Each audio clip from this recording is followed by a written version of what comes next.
I started seriously building the portfolio in 2017, bought my first property, and I've actually been using Suburbs Finder since 2019. I think Gilbert first sent me a link to it and I was like, this is pretty good. And then it's only gotten better and better every time I've got on there. There seems to be more features getting added constantly.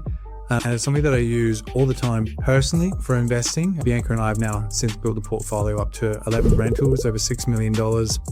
I think we're getting close to $300,000 a year in total gross rental income now.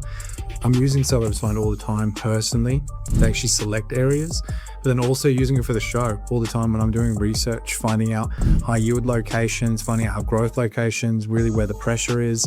There's so many different things that you can actually do with this tool. I honestly don't think I have, if I had to, actually, you know, and it's probably just because I'm such a visual person, a map where you can search by a map, because I quite like that, because I'll select, and because it all depends on what I'm looking for. Like if I'm looking for an area that's got like really good yield to it, I'll generally go all the way out to Australia and be like, okay, where are the yield, blah, blah, blah. Then I'll look at the location. I'll start just zooming in.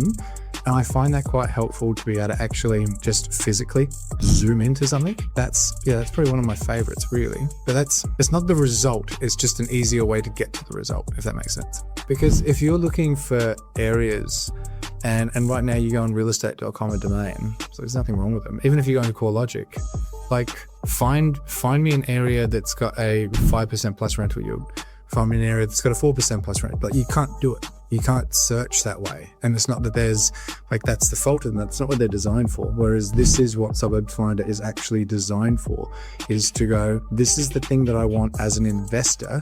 I'm not going to look for that. Whereas the standard platform, so more so, here's the sale price, here's the zoning, like here's the asking price. It's more standard stuff, not catered towards investors. Whereas this is very catered towards investors.